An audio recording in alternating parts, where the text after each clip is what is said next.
I am delighted to welcome you all to a very special Agent Secrets presentation. I'm here with Sean Provencher.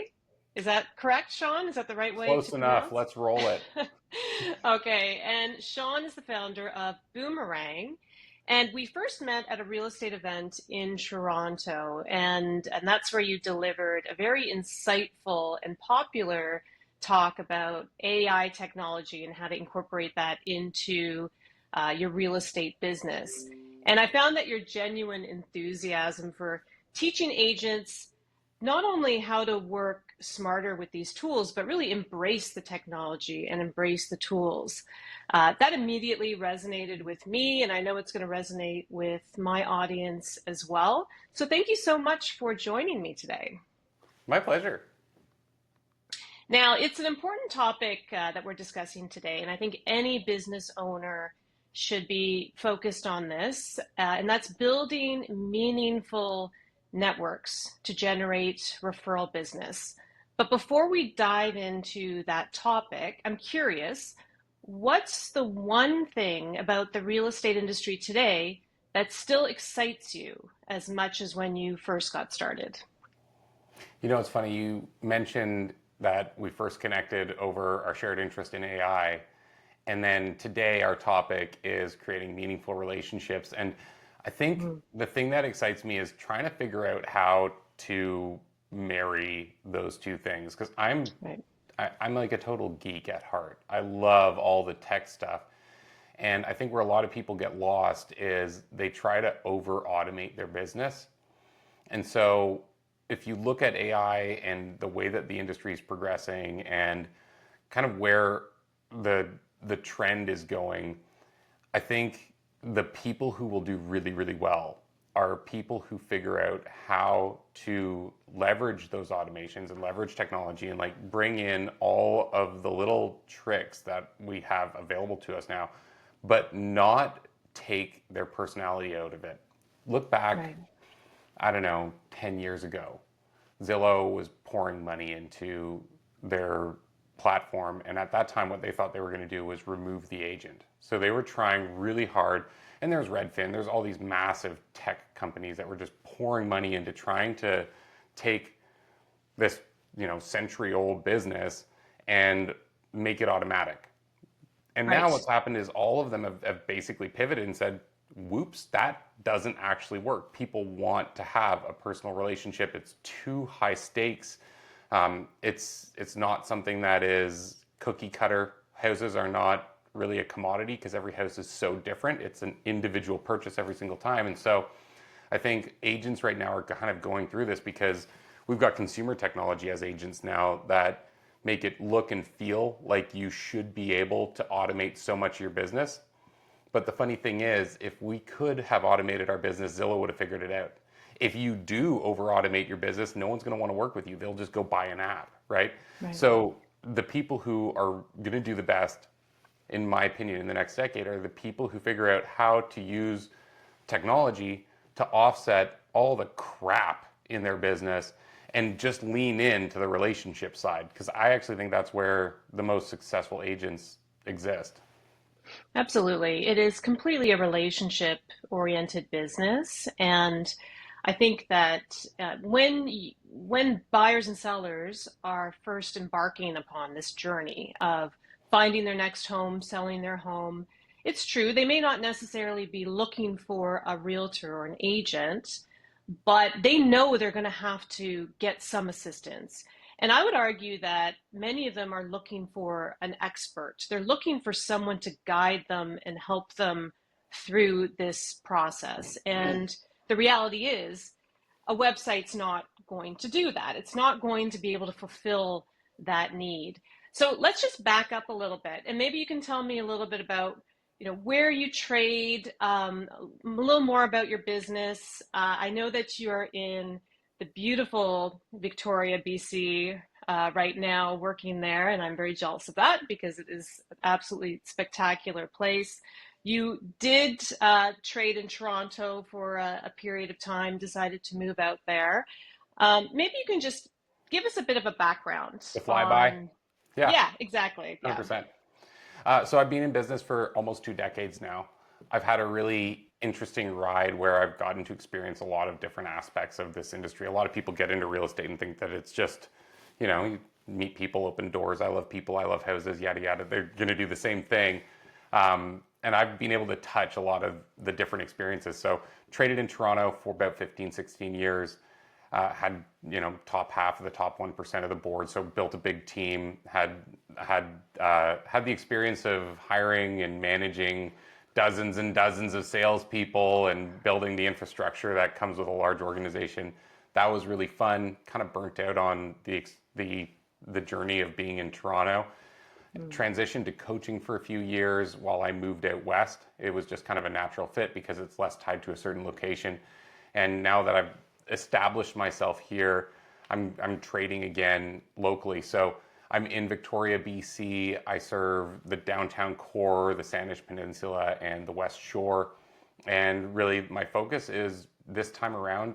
It's funny that we're talking about relationships because that's really what I want. I don't want the big team again.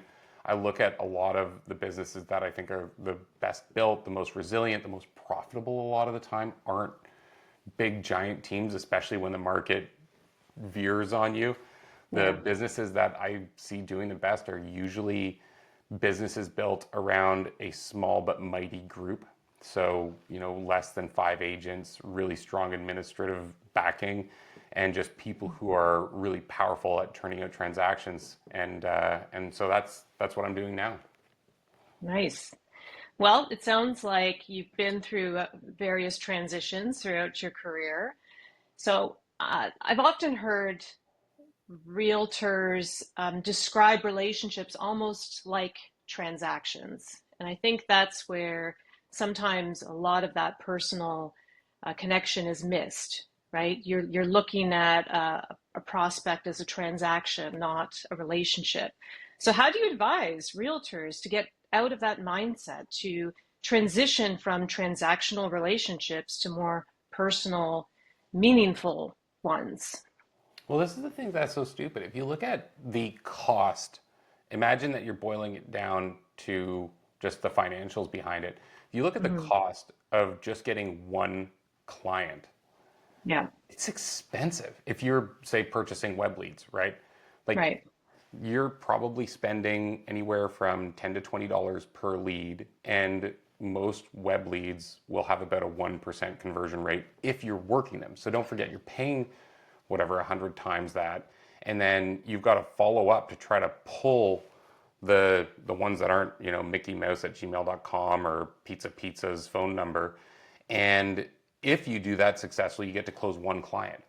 Right. People look at that and then they're so caught up in the work behind the transactional side of the business that they forget to care for those people. But the moment that someone goes from being a potential, like a lead, to a client is the moment that they've proven that they're a trusting supporter of yours. Right. So why would you throw that down the drain when now is your opportunity to capitalize on that? Like they have literally proven to you that they trust you. If they wouldn't refer you and support you, would be it would be like they were contradicting themselves, right? Like Hmm. if they've used your services and they got what they wanted, well, by not referring you, they'd be essentially saying, yeah, I made a mistake. So to me, it's such a waste not to reinvest in that relationship. So I'd say if you're not doing that, you are essentially proving that you like are letting one of your biggest opportunities in your business go. Absolutely. I think a lot of time and effort goes into chasing down new prospects, new business, getting bogged down in all of the little nitty-gritty details of perhaps using a CRM even, and trying to figure out the technical aspects of follow-up. A lot of what we do with our clients is teaching them how to use technology as an efficient way to communicate with their database, with their audience. But once you have that client, once you've made that connection, it's extremely important to deliver that wow service, because this, if you're doing it right, this is going to be a lifelong relationship that you have with this person. You know And what the I do problem is feel too, like Kristie? yeah, It's a scarcity mindset. Because the reason that people don't reinvest in those relationships is they're worried about their next transaction. So they're right. always just chasing that like hamster wheel of who am I going to close next? Who am I going to close next? When in reality, if instead they doubled down, they'd have no problems because in the future they'd have Mm, like pillars of referrals coming to them, but they don't do it because they're worried about that next paycheck. You need to have that yeah, like long-term vision in real estate.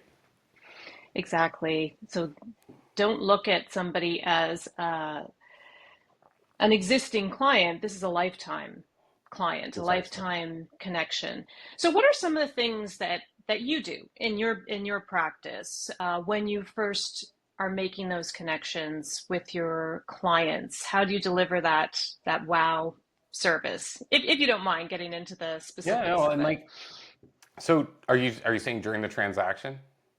Sure. Yeah, let's say during the transaction and then perhaps after.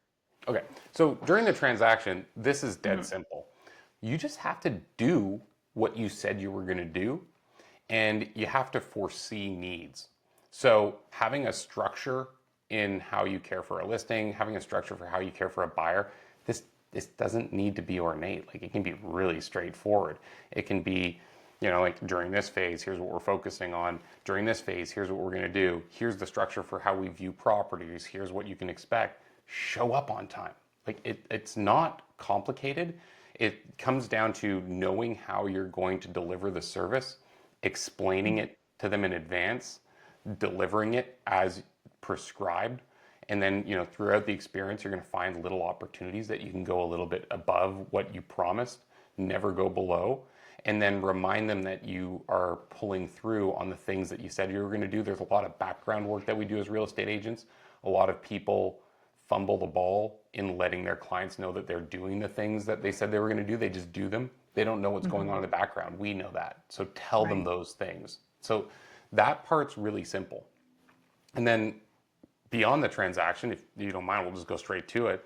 Yeah. Beyond the transaction, what a lot of people don't have is they don't take the time to set the structure in place that they're actually going to have a consistent experience when it comes to the marketing and the value that you bring outside of the transaction. So, like simple things, newsletters, consistent social media posting, um, when it comes to your clients, having some kind of additional value you bring them. It could be client events, it could be free Mhm. giveaways, it could be, we're launching this year a seminar series. So every month we're doing a seminar on something that brings value to people involving real estate. It doesn't need to be a transactional piece. Like we did one last month on Poly B Plumbing in Ontario. You guys have Kitech. Anywhere in Yep. North America, they between the mid 80s and the year 2000 they were installing plastic plumbing, but they hadn't quite figured out the fixtures of how to connect the pieces. So there's properties that are having leaks now. It's all over North Mhm. America. Hundreds and hundreds of thousands of properties are affected. So we did a seminar. Here's what you need to know if you're buying. Here's what you need to know if you're selling. We're doing asbestos this month. We're going to do, I don't know what next, but like having little things that you do that homeowners, home buyers, home sellers would benefit from learning about. It doesn't take you much to put on, but if you do these things consistently, it gives you a reason to reach out and you're just delivering ongoing value. To me, it's those kind of things that make a big difference. Absolutely. And you're also establishing yourself as a real expert in the field. And what an amazing opportunity to connect with other businesses as well. You could bring in a plumbing company, a trusted vendor that you want to also say, here's somebody that could help you, with this problem if this is something that you're experiencing. That's And let's exactly what segue we're in. doing. We've got a Yeah, home let's inspector, we've got a segue into that. remediator. Yeah, Right, a little bit, because I think that's also another aspect that a lot of real estate agents are really missing out on, how they can leverage their connections with other businesses to get more referrals, to expand their referral yeah. network. Because realtors are just natural connectors, networkers. Yeah. So maybe talk a little bit about that, how you approach other businesses and present opportunities for them to partner up with you to join a referral type network. So the way that I look at this is, first of all, you're going to have your immediate allied vendors. So you're, for example, I'll do the asbestos one. I've got a remediation company we're bringing in. I'm bringing my home Mhm. inspector, and I'm bringing in a contractor I work with.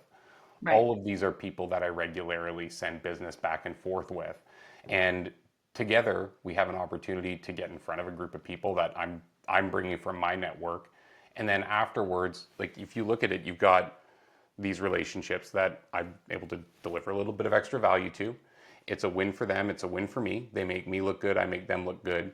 And then beyond that as well, we're capturing content. So it's something that I can use in my social media. I can use it to promote the next event. I can use it Right. to highlight myself and them as experts. So it's just, immediately it's a simple way to bring a little bit of extra value to the relationship. And then beyond that, when it comes to like working with local businesses, I also just like to look at it and say, okay, I've got my allied vendors. That's like my immediate, if I draw a circle around me, those are the people that I immediately am using consistently. And Right. then I look at the marketplace that I'm in, and I like to ask myself what other businesses are something that's a little bit out of my immediate reach that a lot of other realtors wouldn't pay any attention to, and I look for ones that I might be able to create a relationship with that could become a referral pillar for me. So, you know, um, uh, facilities that people downsize into, like Hmm. retirement homes, Right. people that are in family law, people that do probate, people that manage, like when someone is no longer able to care for themselves and their property needs to be sold, or maybe Hmm. it's something that they've got a number of listings that they need to manage every year, like a financer who has properties that come power of sale.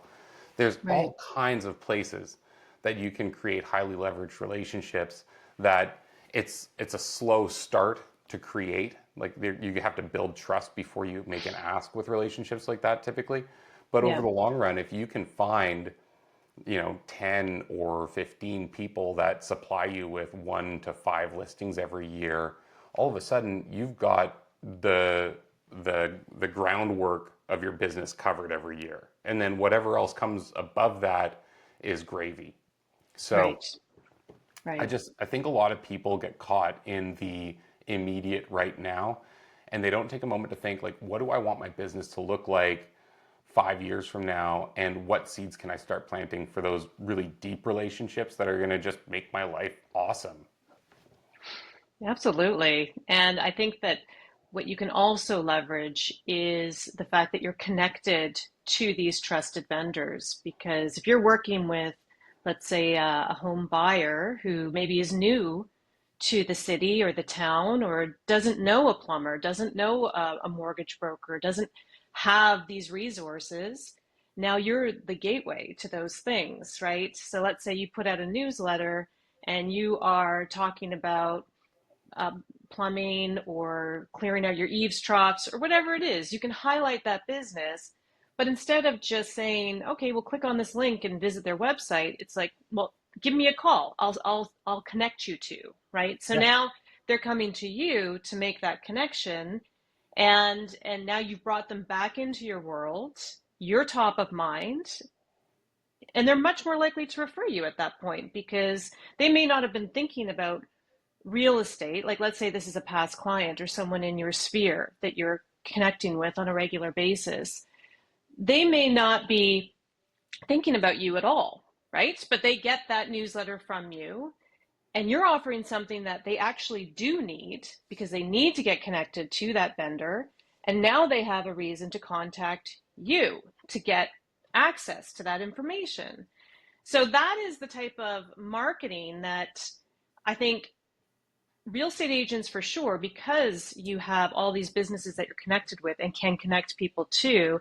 And the fact of the matter is realtors just have to do that much more to market themselves and to stay in front of their sphere of influence. So let me ask you this. Okay, when it comes to your audiences, right? Do you have different buckets of people that you communicate with, and do you have different ways of communicating? with them? Like, let's say past clients get a very specific type of communication, or maybe the broader audience gets a different type of communication from you. So I like to look at this, and I like to look at it from the ground up. Yeah. So what I tell everyone is like, no matter what, you have to have, I like to call it a global campaign. So this is like your undercurrent. Hmm. Everyone gets it. Everyone gets the same thing at the same time, right? So this is your email newsletter. This is your Instagram, Facebook. It's your YouTube. It's just it's the stuff that goes out to everyone. I Right. have my big event that I plan every month for my seminar. Every quarter, I'm Mm-hmm. going to have a bigger in-person opportunity for people to come together. I'll have, I don't know, a wine tasting, or I'll do a larger kind of client appreciation event or something like that. So what I want to do is I want to create this undercurrent where no matter what, I'm highly visible. I'm doing a giveaway every month. I've got a seminar every month. I'm doing, every week I'm releasing a YouTube video or two. I've got, 3 to 5 social media posts on Facebook and Instagram where most of it's personal, but there's a couple little call to actions that remind people I'm in real estate. Okay. So what I'm doing is I'm creating this undercurrent where no matter where people are active, if they're an email person, if they're a social media person, no matter what, they're going to be seeing me and being reminded that I'm in real estate. Then beyond that, I create these pillars. For me, I like to keep things relatively simple. So the majority of the value I bring is going to be delivered through these pillars. Um, I don't like to have too much variance in where I focus. So for me, the majority of my business, I do a lot of agent to agent referrals. Just got to have a background in coaching. I have a large network. Boomerang itself is an email, like a done for you agent to agent referral platform. So I get a lot coming in through that. So I deliver value to agents. That's one of my pillars. I do a lot of work with downsizers and seniors. So I work with a lot of people that are like the managers in seniors residences. So that's another pillar Hmm. where I make sure every quarter I'm looking ahead and planning some events and interacting with those people. So Right. what I do is I'll take those individual groups and I kind of self-manage them a little bit more. I don't like to automate the campaigns on that because I like to be a little bit more reactive to what's going on in the market. And then the rest of it is just cared for by my undercurrent. And honestly, Kristie, people can get really, really systemized if they're doing things that have a huge volume of leads. So if you're doing like online leads, for example, you've got that Hmm. 1% conversion ratio, you're going to have to build some automation in. Otherwise, like you're just screwed. You're not going to be able to make enough calls to No. convert that. Yeah, I agree. Um, I agree. for me, I'm not going after high volume relationships. I'm going after low volume, high quality. And so I tend to manage them a little bit more closely. And Right. if I've got leads in my database that I reach out to personally 5 times and they don't respond, then I'm going to let the undercurrent carry them a little bit further before I give them another nudge. Right. Gotcha. Yeah. How about reviews? Do you have a special technique or strategy for getting more reviews out of your clients? It's a great question. And again, I don't like to overcomplicate things. Hmm. So about once a quarter, I'll reach out to all the people I just closed. Yep. It's really simple. Once a quarter, send an email, send it to 15 people. You'll probably get about 7 reviews. Right. Yeah, Right. as you keep going over time. Yeah, I've done that as well with my clients. I've also found that when you're communicating with somebody, and this is more of a tech support type relationship, but if if if they respond like, "Thank you, that was great, that was exactly what I wanted," now's the time to ask. I'm so glad that you were happy with the way that this went or how this was performed. If you'd be so kind as to share your experience, share your story. And I've even gone so far as to write a template for them, right? To say, this is exactly what you got your help from, or what you got help with, and here you go. You just have to copy and paste, and there it is. But that kind of content is so powerful, right? Like, if somebody is even thinking about working with you, they're going to probably type your name into Google and see what comes up, right? So if you have those testimonials and those stories to back you up, that does a lot of the self promotion for you. Yeah, absolutely. Yeah, and as far as video content is concerned, Sean, what do you like to do? How do you like to approach that? Because video has become such an important part of our marketing process in terms of content marketing. Do you have any tips that you could share on what kind of video you should be creating? How often? Do you have a schedule? Give us some insight there. It's heavily dependent on platform. So if Mm-hmm. you're trying to create content for Instagram, or like if you're going after short form content, most people record a podcast and pull clips. So that's Mm-hmm. an easy way to, you just batch create. You do something like what we're doing right now. You Right. grab some snippets out of it, and you can use software like Riverside or Opus Clip or something along those lines to just kind of snatch out the good parts, drop the subtitles in, and it's easy to batch create. With that kind of stuff, the um, the quality level is often, people say, less important than just consistency. What they really reward on websites that are focused on shorts like TikTok, Instagram, stuff like that is consistency. So they just want to see that you're posting every single day. When it comes to longer form content like YouTube, that's where you really need to get focused on things like the metadata. So Mm. what I found was, at first when I was getting into longer form content, I was thinking about what I wanted to shoot, and I was shooting it, and then I was going from there and trying to describe what I had shot to create the description and the title and all that kind of stuff. What I've discovered is actually you're better off to go the other way around. So now what I've done is I've shifted to where I'm coming up with my content backwards. I'm thinking of the thumbnail, then the description, then I'm thinking of the actual, like, the title. So I'm Hmm. coming up with all the metadata, and I'm using that to create the overview. The problem is, unless the algorithm puts your video in front of people, no one's going to look at it.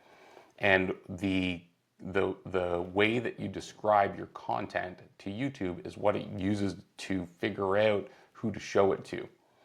And so you can have the best video, but unless you put the right stuff in, you're not going to show up. And then beyond that, really what it comes down to for real estate agents is just making it easy to actually create content. So, like, I didn't set all this stuff up before we met. This is Mm-hmm. this is my office. I just turned the camera on, and the less friction you put in front of yourself to actually shoot video, the more successful you're going to be at actually doing it. So it doesn't have to be beautiful. I've been tinkering with this for years, and like, you could just have a corner in your office where you've got like the little light circle and a mic clipped to the stand. So it needs to be something that you can just turn on and go. And then once you do that, make it such that like you can shoot 3 or 4 videos at once, because you're not going to get to this every week. And what you Right. need to do is just get it while you can, and that way you can parse out delivery. So like, batch content and schedule release is the name of the game. Absolutely. And what about selling product? Say a listing presentation or an open house type video. Some people will stitch together photos and put music to it, and that's their video. Some people do the walkthrough.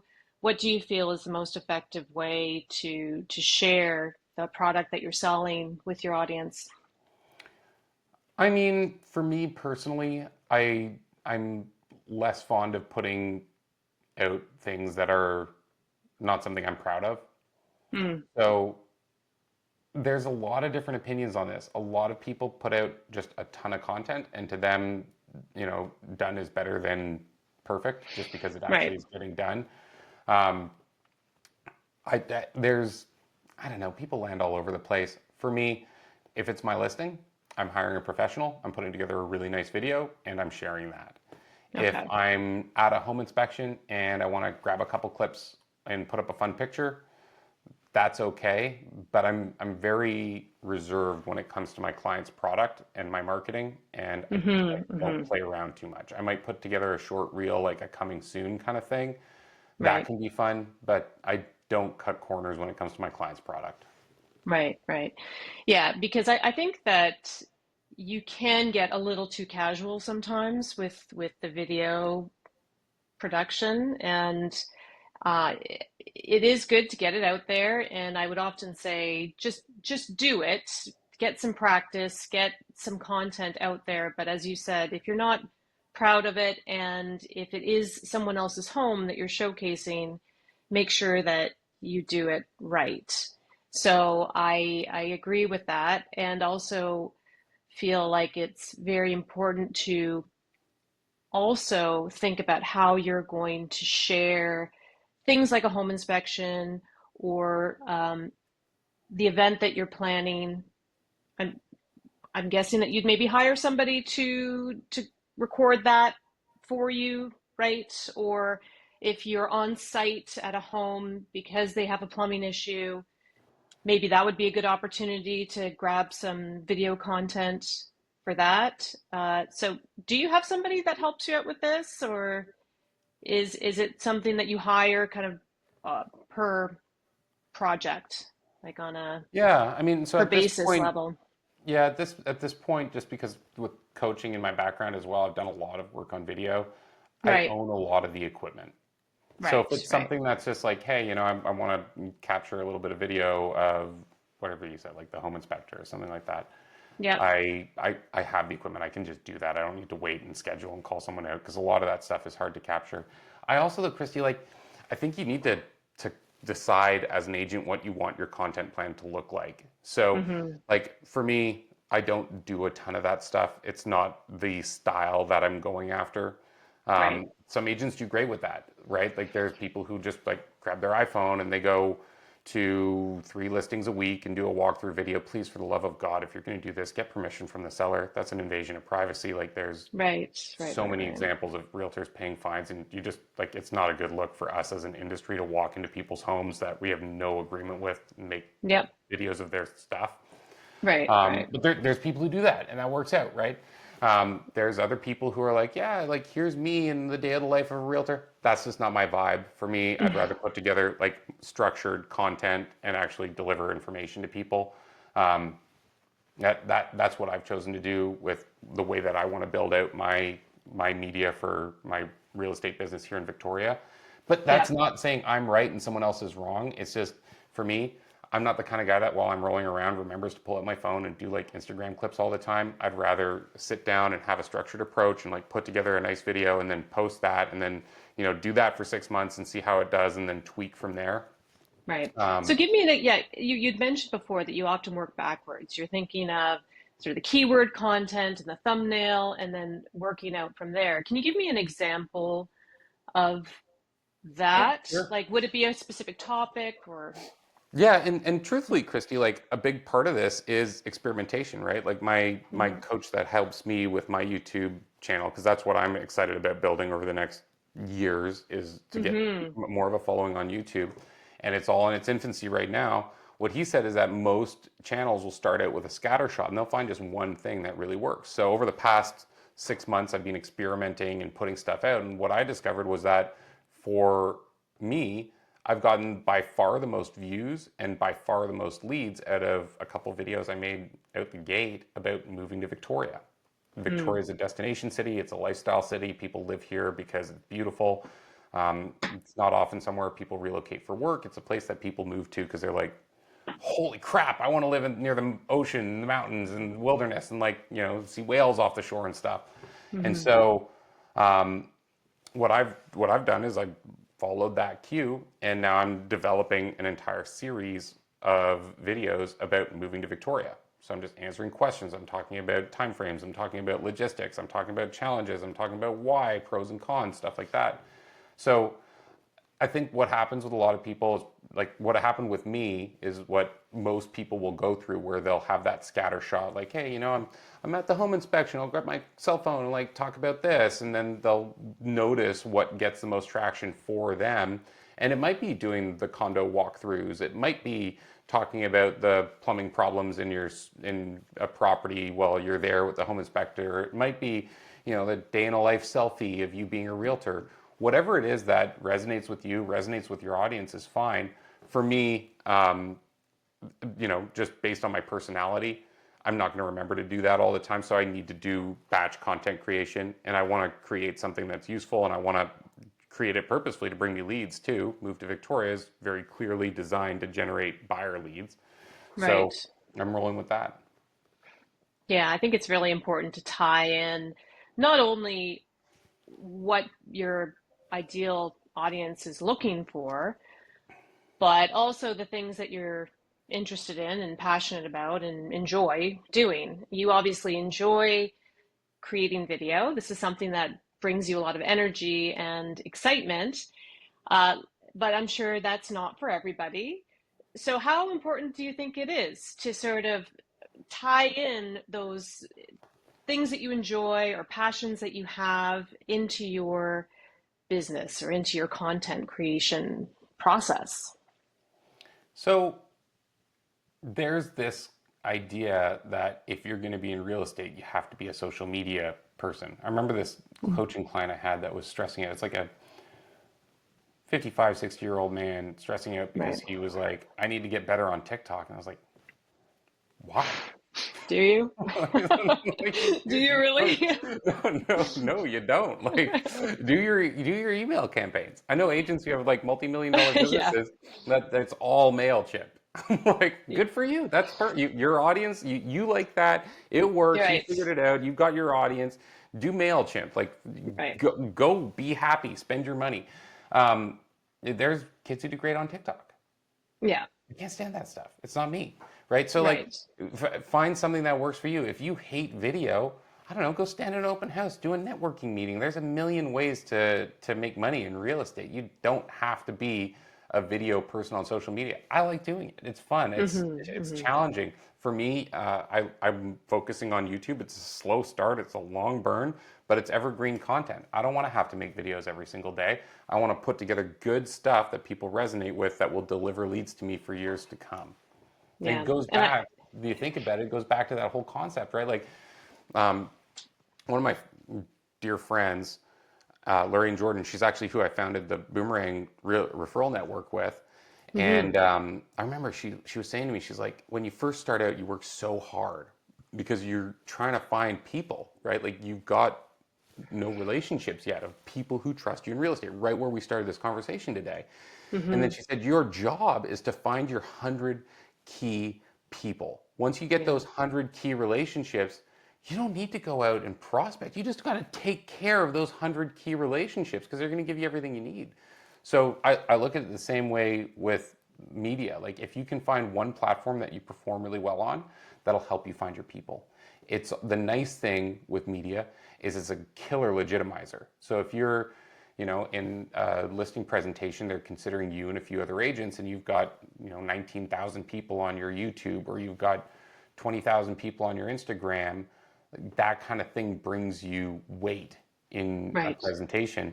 That's not mandatory. You could have 100,000 people on your MailChimp and you do great with your social, just find some way that you can outperform your competition and lean in on it. Yeah, and be consistent with it. I think Yeah. that's another area that people really struggle is they get this idea in their head that, okay, I've got to be posting on social media. So they may focus on that heavily for a week. And then the next week they drift off into some other thing or follow some other shiny balloon. So Yeah. consistency can go such a long way to help you get to where you want to be. But as you said, you got to pick something that works for you, that you feel comfortable with. Hopefully you enjoy it because that certainly makes it a lot easier to do on a regular basis, and just stick with it. Just do it, you know, consistently. It's amazing how that type of discipline can completely get you to where you want to be, right? And then you can build on that. So you'd mentioned pillars earlier. You talked about different marketing pillars that you have. What are the things that you're really excited about right now? I mean, I know that video is one of them. You're building your referral network. What other things are you excited about as we kind of get into the spring season? So, Kristie, my first go in Toronto, I did a ton of door knocking and cold calling, and it worked really well to get Yeah, me listings. That was right. awesome. It kind of sucks though at the same time. Like you'll meet people who are like, "Well, I love my door knocks." It's not true. It's just not true. It's I've not. never really heard anyone say they No, enjoy, like they I can't wait to get out there and do yeah, their door knocking. Yeah. no, but it works. You'll get listings. So Hmm. I've got this fun experience here where I'm like jumping back in and I get to rebuild it some way new. And so I'm building a YouTube channel because I see that as a long-term evergreen way to generate Hmm. leads. I'm focusing on key relationships with people that have the ability to deliver referrals. So I'm working with downsizers. I'm working like stuff like that. Right. And then I mentioned my referral network. That's a huge pillar for me. Again, we're a destination market. People move here for lifestyle. I also saw an opportunity to serve agents. I'm not as involved in coaching as I used to be, but I still love building and giving back to my community of realtors.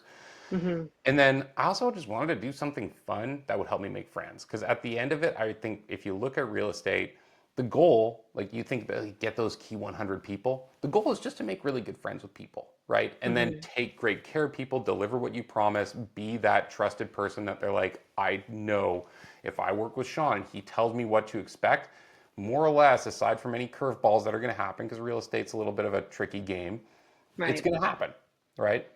And so my most fun that I'm having in my business right now, it's not even something I started for business. It's a personal project, which is, I guess you could say, also just something that naturally creates an opportunity for me to build my network and make new friends.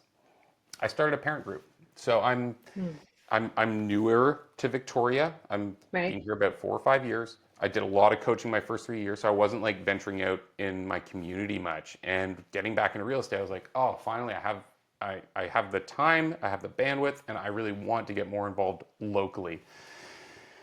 So before I left and moved here, one of the agents on my team was part of a parents group. He's like a dad's group.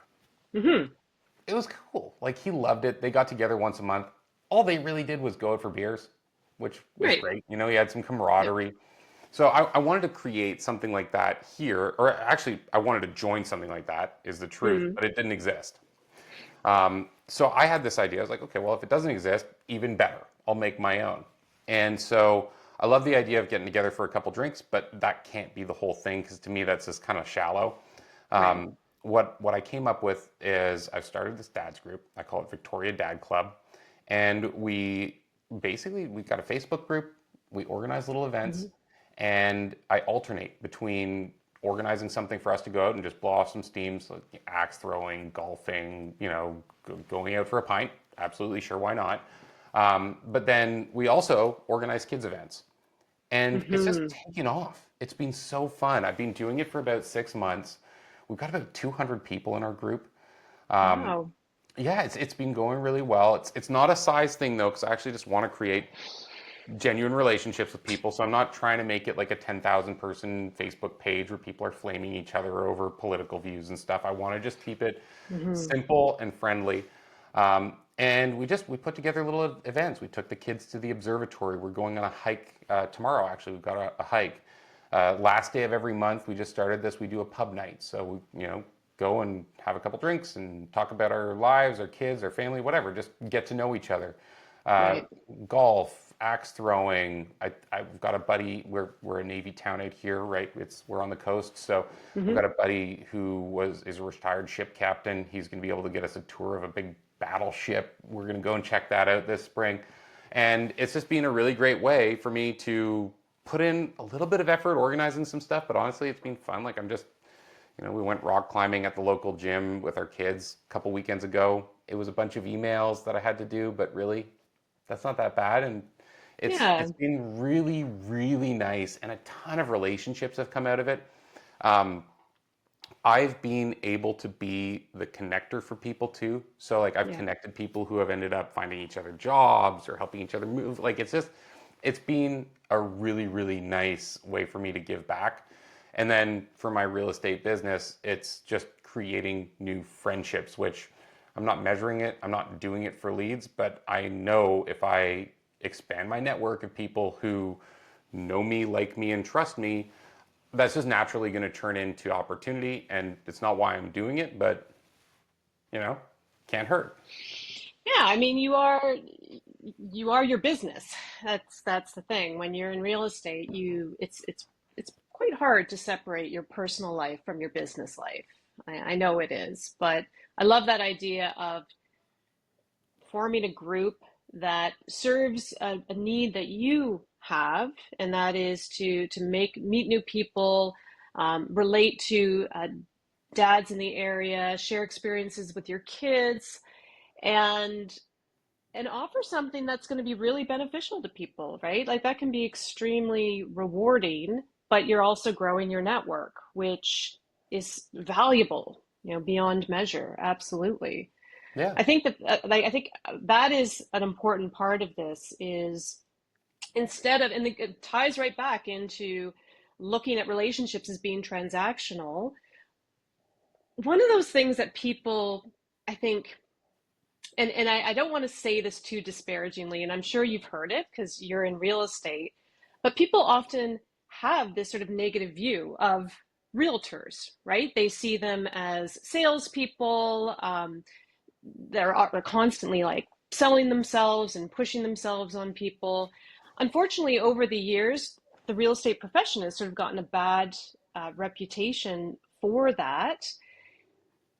How do you perceive that, right? I think it's part of the reason why some people in this industry are almost afraid to put themselves out there or to approach people. Or maybe that's the reason why they look at relationships as being transactional because they've been sort of put in that slot, right? So how do you get out of that mindset? How would you recommend that somebody gets beyond that mindset? So here's the thing. I don't actually think we have a bad reputation on a whole. If Mm-hmm. Zillow spent the past decade and billions of dollars trying to push us into being an app and, eat our lunch, it would have happened by now. Here's the thing. Right, right. Like, you got to choose what story you're telling yourself. If you got into real estate and you think real estate agents are dirtbags, you should screw off and get out of this wonderful industry that we've created where we get to create so much value for people. And Right. frankly, like, if I go, let's say my kid gets a cold Mm-hmm. and I Google, my kid has a cold and they're dying.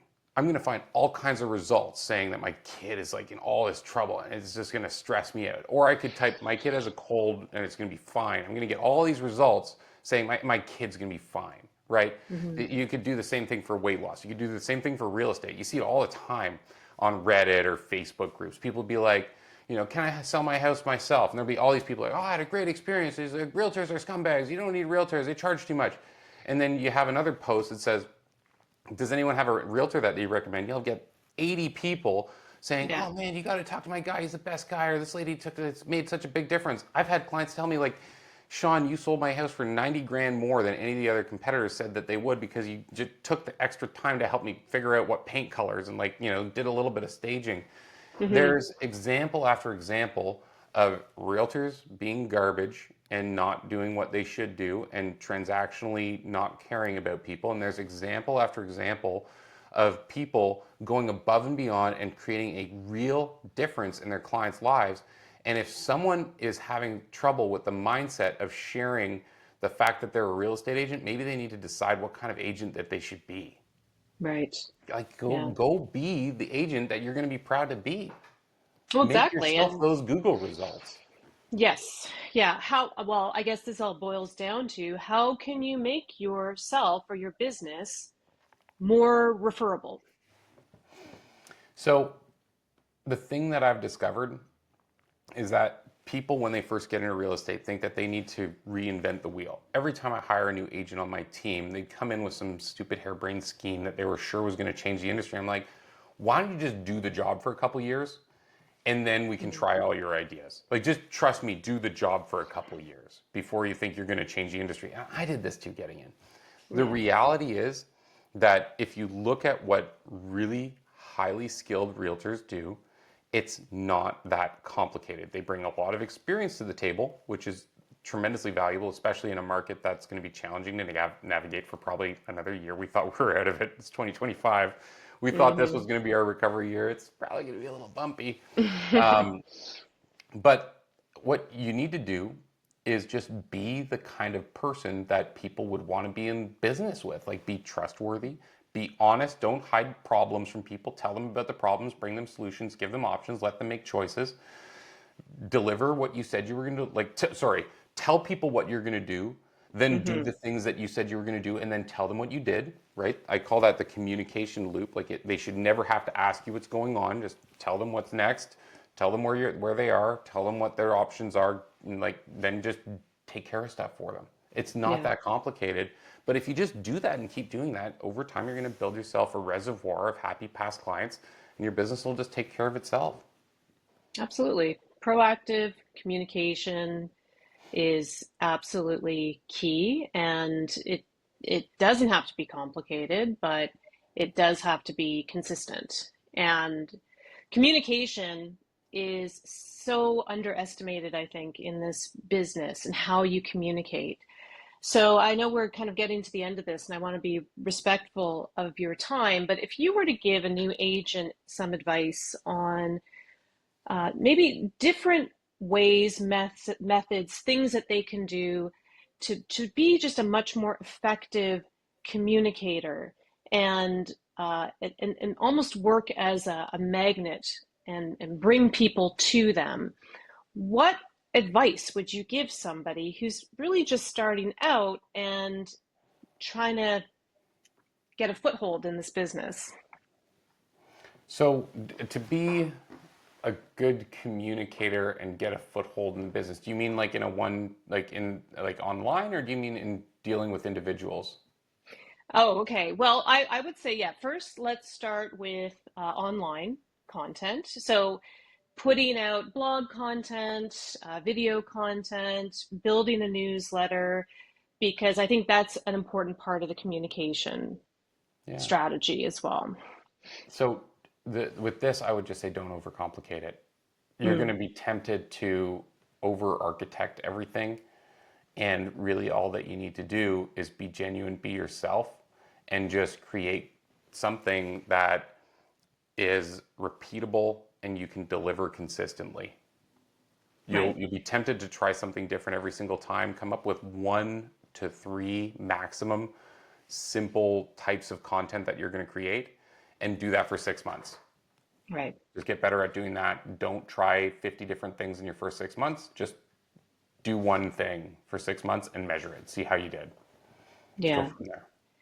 And then as far as personal communication, is there a specific method that you've found to be more effective than others?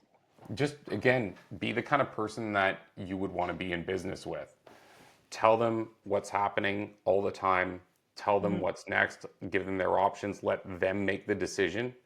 And then make sure that you loop back to them and let them know that you fulfilled what they expected you to do. A lot of the time, we Right, just do things, we don't tell people about it, and then we wonder why they think that we're lazy and we're not doing our job. You're right, doing your right. job. Tell them what the job is. Tell them what you're going to do, and then do it, and then tell them that you did it. Yep. Yeah, exactly. I don't think you can over communicate. That's the thing. And it's true. Often we do things and we figure, oh well, that's the task is done. I've done it. But it's not. It's not done until you've actually let the person know that it's been done and fill them in on that. Okay, well, this has been really awesome, and I feel like we could talk about a whole other uh, category of topics, but I'm going to leave it there. But I really thank you for your time today, Sean. And where can people find out more about all of the exciting things that you're up to? You can find me on any social platform at sean.p.victoria. So Facebook, I'm sean.p.victoria. Instagram, YouTube, same thing. And Sean is spelled Sean. Reach out. I'd love to connect. All right. Thank you so much, Sean.